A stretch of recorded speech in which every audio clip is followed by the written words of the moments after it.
온누리교회 성도 여러분, 안녕하십니까? 주님의 말씀을 함께 나누며 떨어져 있지만 더 가까워지는 시간, 우리 시간입니다. 네, 오늘 5월 12일 화요일입니다. 잠시 기도하고 시작하겠습니다. 다 같이 기도하겠습니다. 사랑하는 하나님 아버지, 주님 앞에 나왔습니다. 말씀 앞에 나왔습니다. 아침 일찍 잠을 깨고 이렇게 나온 하나님의 백성들 한 사람 한 사람들을 주님 기억해 주시고, 오늘 말씀을 사모하며 나오고 은혜 받기를 원하는 모든 성도들 하나님의 말씀 안에서 거하는 그런 시간 되게 도와주시옵소서. 눈을 뜨자마자 세상 것을 보지 않고 하나님 말씀을 보고 말씀을 듣는 귀한 당신의 백성들, 오늘 하루도 주님께서 동행해 주시고 주신 만나를 먹고 또 오늘 살아갈 수 있도록 역사하시고 인도하여 주시옵소서. 사모하는 자들에게 말씀의 은혜가 넘칠 줄 믿습니다. 하나님이 주시는 말씀 가지고 이 땅을 힘있게 살아가는 성도들 되게 하여 주시옵소서. 부족한 종을 붙잡아 주시고 오직 주님의 말씀만 전할 수 있도록 성령께서 인도하여 주시옵소서. 예수님 이름으로 기도합니다. 말씀 보도록 하겠습니다. 신명기 17장 1절에서 13절입니다. 생명의 산 말씀 5월 12일 화요일자 말씀입니다. 시작. 흠이나 악질이 있는 소와 양은 아무것도 내 하나님 여호와께 드리지 말지니 이는 내 하나님 여호와께 가증한 것이 됨이니라. 네 하나님 여호와께서 내게 주시는 어느 성 중에서든지 너희 가운데 어떤 남자나 여자가 네 하나님 여호와의 목전에 악을 행하여 그 언약을 어기고 가서 다른 신들을 섬겨 그것에게 절하며 내가 명령하지 아니한 일월 성신에게 절한다 하자.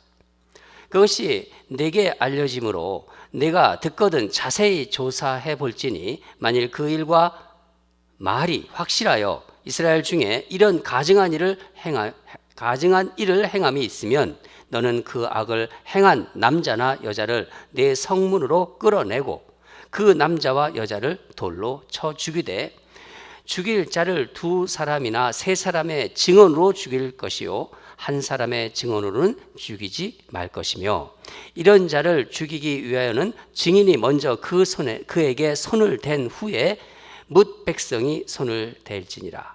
너는 이와 같이 하여 너의 중에서 악을 제할지니라. 내 성 중에서 서로 피를 흘렸거나 다투었거나 구타하였거나 서로 간에 고소하여 내가 판결하기 어려운 일이 생기거든 너는 일어나 내 하나님 여호와께서 택하실 곳으로 올라가서 레위 사람 제사장과 당시 재판장에게 나아가서 물으라. 그리하면 그들이 어떻게 판결할지를 내게 가르치리니 여호와께서 택하신 곳에서 그들이 내게 보이는 판결의 뜻대로 내가 행하되 그들이 내게 가르치는 대로 삼가 행할 것이니 곧 그들이 내게 가르친 율법의 뜻대로 그들이 내게 말하는 판결대로 행할 것이요 그들이 내게 보이는 판결을 어겨 좌로나 우로나 치우치지 말 것이니라. 사람이 만일 무법하게 행하고 내 하나님 여호와 앞에 서서 섬기는 제사장이나 재판장에게 듣지 아니하거든 그 사람을 죽여 이스라엘 중에서 악을 제하여 버리라. 그리하면 온 백성이 듣고 무서워하여 다시는 무법하게 행하지 아니하리라. 아멘.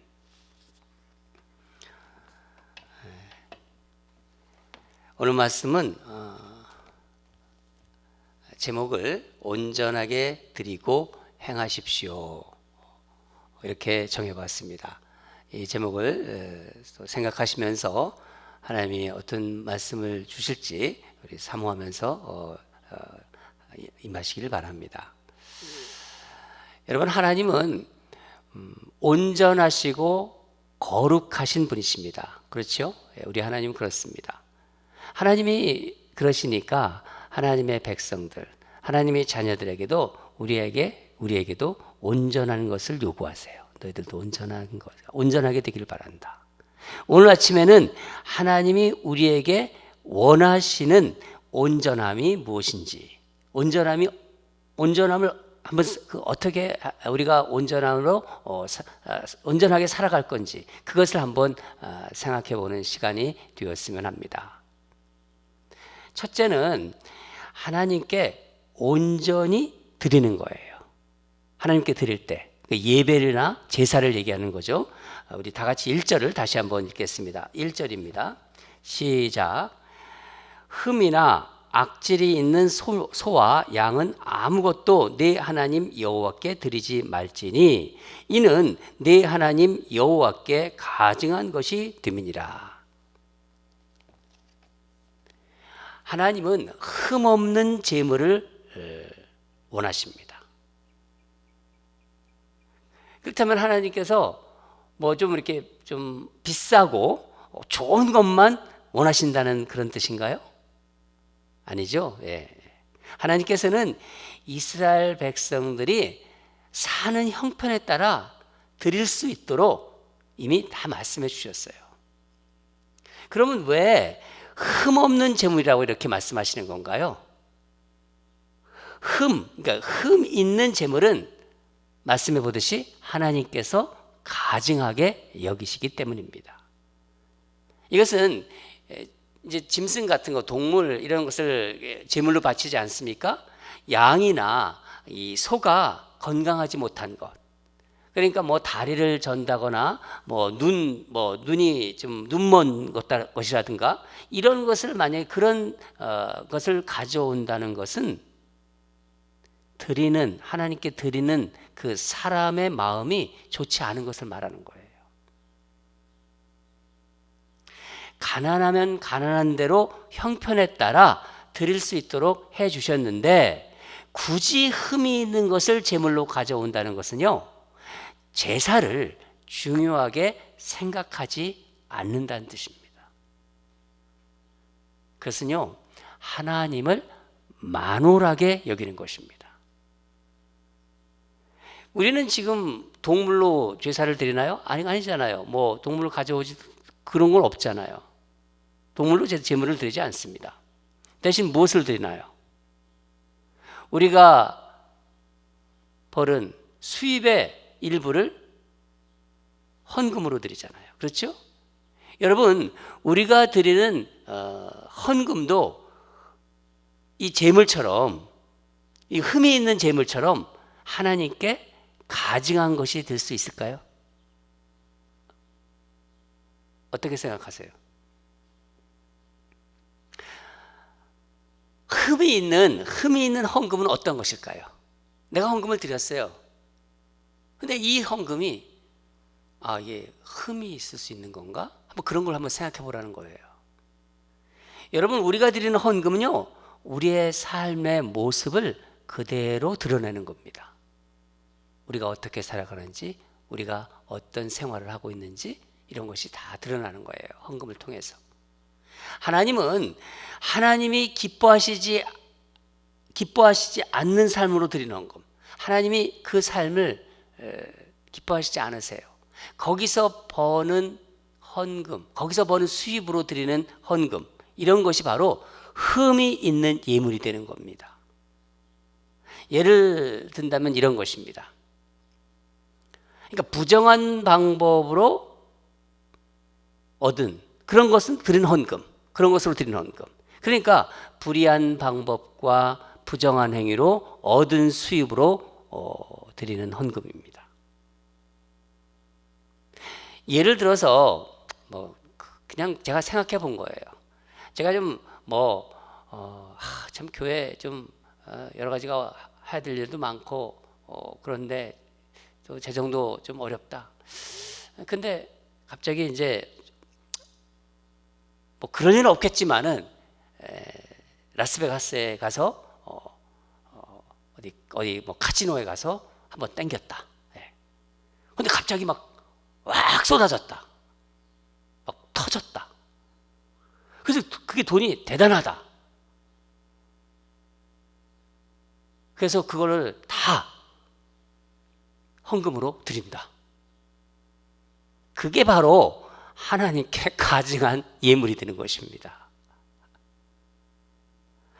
마찬가지입니다. 투기 있죠? 예. 탈세. 그런 것으로 얻은 수입도 다 마찬가지예요. 이게 다 흠이 있는 재물입니다. 다른 사람을 속여 얻은 수입도 마찬가지입니다. 하나님께 드린 예물은요, 액수와 상관없이 의롭고 바른 삶으로 얻은 예물을 드릴 때 하나님은 기뻐 받으십니다. 우리의 삶을 통해서 그 삶이 정직하고 하나님과의 바른 관계 속에서 얻은 수입들, 그것을 마음을 다해서 정성을 다해서 드릴 때 하나님은 기뻐 받으십니다. 비록 우리 인생에 흠이 많잖아요. 그렇죠? 흠이 많은 인생이지만 마음과 믿음을 다해서 드릴 때 하나님은 우리를 흠없는 제물로 기쁘게 받아주신다는 것을 기억하시기 바랍니다. 두 번째는 사람에게 온전히 행하는 것입니다. 사람에게 온전히 행하는 것. 사람에게 어떻게 온전히 행하는지에 대한 말씀이 2절부터 7절까지 쭉 나오는 말씀입니다. 그 내용인데 한번 6절과 7절만 한번 같이 읽겠습니다. 6절과 7절입니다. 시작. 죽일 자를 2사람이나 3사람의 증언으로 죽일 것이요, 한 사람의 증언으로는 죽이지 말 것이며, 이런 자를 죽이기 위하여는 증인이 먼저 그에게 손을 댄 후에 뭇 백성이 손을 댈지니라. 너는 이와 같이 하여 너희 중에서 악을 제할지니라. 백성 중에 누군가가 우상을 섬긴다. 그런 소리를 들을 때 반드시 이제 그것이 사실인지 아닌지를 조사하고 2-3사람의 증언으로 판결하라는 것입니다. 또 8절을 보면은 내가 판결하기 어려운 일이 생기거든 너는 일어나, 이런 말이 나오죠. 난해한 문제, 이 난해한 문제 때는 그런 문제가 발생하면은 레위 사람 제사장과 재판장에게 물으라는 것입니다. 그만큼 다른 사람을 판단하는 일은 신중해야 함을 말씀하고 있는 것입니다. 여러분, 우리 재판 제도에도 보통 1심, 2심, 3심 제도가 있지 않습니까? 그렇듯이 사람을 한 번에 판단해서는 안 된다는 것입니다. 여러분, 우리 교회를 한번 생각해 보세요. 우리 교회뿐만 아니라 모든 이 땅의 교회들. 만약 교회에서나 다락방 같은 그런 어떤 소그룹 모임, 공동체에서 누군가 어떤 분에 대한 어떤 소문을 들었다. 또 그때 근데 그때 그 소문대로, 그냥 들은 소문대로 믿고 판단하지 말라는 거예요. 제가 전에 행정사역을 할 때였습니다. 여러분, 교회에서 제일 어떤 이 소문이 제일 많이 돌아다니는 곳, 이야기되는 곳이 어디인 줄 아시죠? 제가 지난번에도 한번 말씀드렸는데, 뭐 거기가 그렇다 그런 것이 아니라 그냥 보편적으로 그런 이야기들을 한다는 거예요. 부엌 같아요, 부엌. 또 그 부엌에서 나는 이런 여러 가지 이야기는요, 또 교회에 이제 여러 가지 그런 어떤 이야기들이 행정실로 다 모이게끔 되어 있습니다. 제가 이제 행정사역을 했기 때문에 그런 걸 아는 거예요. 근데 나중에 그런 소문들을 확인해 보면요, 또 시간이 지나서 그런 어떤 사실들이 이제 드러나는 경우도 있는데 대부분 그냥 루머예요. 대부분 그냥 소문이에요. 그렇게 확인되는 경우가 훨씬 많습니다. 또한 그 소문이 사실인 경우에도 그 당사자의 입장은 전혀 이렇게 생각하지 않고 부정적인 이야기가 크게 소문으로 자꾸 돌아다녀요. 예를 든다면 뭐 이런 거예요. 누가 이제 교회에 떡을 들여오면서 이제 카페도 있지 않습니까? 여러 가지. 그러면 이제 물건들을 막 사오지 않습니까? 뭘 사오면서 이익을 취했다. 뭐를 챙겼다. 그런 얘기가 은근히 돌아다니는 거예요. 사실 그걸 알고 보면은요, 다 근거 없는 소문입니다. 분명한 사실이 드러나지 않은 상태에서 이 근거 없는 판단, 이 근거 없이 판단하는 것은요, 뭐라고 말씀하냐면 죄를 짓는 거라는 거예요. 무슨 교회에서 공사를 하잖아요? 그러면요, 공사를 하면 꼭 뒤에서 말을 합니다. 아니, 누구가 뭐를 받았다고. 사실도 아닌데 계속 그런 이야기가 돌아다니는 거예요. 그러면 그런 이야기의 당사자들은요, 그 귀에 들어가면 믿음이 특히 연약한 성도는요, 교회를 나가고 싶지가 않아요. 더 이상 교회를 다닐 수가 없습니다. 이제 시간이 지나잖아요. 공사도 다 완료가 되잖아요. 그러면 그런 일이 없었다는 것이 확인되죠. 그러나 그때는요, 이미 그 성도는 교회를 떠나고 다음이에요. 교회에 상처를 받고, 그런 말로 인해서 상처를 받고 교회를 떠난 뒤입니다. 행정사역을 하면서 제가 터득한 것은 교회 내에서 부정적인 어떤 이야기를 들어도 확인되기 전까지는 말하지 않는다. 저는 그런 철칙을 세웠어요. 그냥 제게 어떤 말이 들어오면은 확실하게 확인되지 않고는 저는 말하지 않았습니다. 사람들에 대한 부정적인 이야기는 그런 이야기가 들릴 때 예수님을 대한다는 마음으로 임한다. 저는 그렇게 생각을 했었습니다. 내가 판단하지 않는다는 것입니다. 여러분, 사안에 따라서는요, 사람들이 사실을 가지고 판단했다 하더라도요, 그런 경우도 있습니다. 우리에게는요, 누가 완전한 재판장이신가요? 우리 예수 믿는 사람들에게는요, 누가 최종적인 재판장이냐는 거예요. 예수님이시지 않습니까? 그렇기 때문에, 그러므로 우리는요, 우리의 완전하시고 최종적인 재판장이신 예수님께 맡겨야 돼요. 그런 마음이 우리에게는 항상 있어야 돼요. 어떤 사람에 대한 말을 듣는다든가, 교회의 여러 가지 일이라든가, 공동체의 생활 속에서 무슨 이야기를 들어도 내가 판단하지 말고 우리 하나님께, 우리 예수 그리스도께 나는 이것을 맡긴다 하면서 기다리는 거예요. 이것이 사람들에게 대하는 온전하게 대하는 행하는 태도라는 것입니다. 사랑하는 여러분, 이 세상은 불완전하고 불합리하죠. 그리고 부조리합니다. 그런 세상에서 우리는 살아가고 있는 것입니다. 하나님 나라가 완성될 때까지. 하나님과의 관계가 단절된 상태에서는요, 사랑과의 관계는 온전할 수가 없습니다. 주님께 온전하게 드리는 거예요. 내 삶에서 정직하게 벌어서 하나님께 감사하는 마음으로 드리는 것입니다. 그게 온전한 모습이고, 사람에게 온전하게 행할 때 하나님은 연약하고 흠이 많은 우리를요, 온전하게 받아주세요. 오늘 말씀을 생각하면서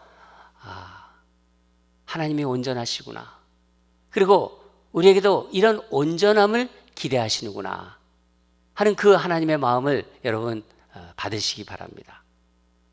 오늘도 하나님과 사람에 대해서 그런 마음과 자세로 살아가시기를 주님 이름으로 축원합니다. 기도하겠습니다.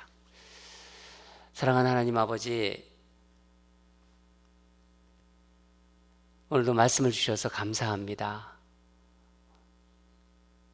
우리가 하나님께 드린다는 것이 참 귀한 것인데 하나님께 온전히 드리고 싶습니다.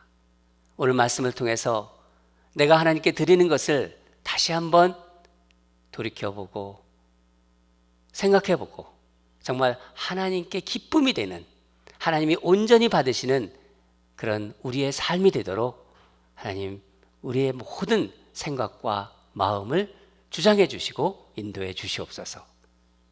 사람과의 관계에서도 하나님 먼저 판단하지 않도록 우리 마음을 주장해 주시고 성령께서 항상 하나님 말씀으로 비춰볼 수 있도록 역사하여 주시옵소서.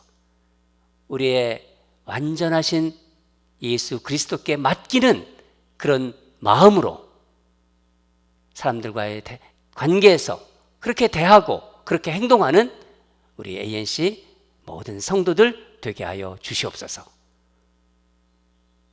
감사드리며 예수님 이름으로 기도합니다. 오늘도 두 가지 기도하겠습니다. 오늘 말씀 주신 거 생각하면서 이 말씀은요, 하나님이 나를 보시고 있다. 그러니까 하나님 앞에서 살아가는 삶, 뭐죠? 지난번에도 한번 말씀드렸죠. 코람데오예요. 코람데오. 하나님 앞에서 생각하고 일한다. 그런 자세로 살아가게 해주시옵소서. 하나님 앞에서 생각하고 일하고 일하는 자세로 그렇게 살아가게 하소서.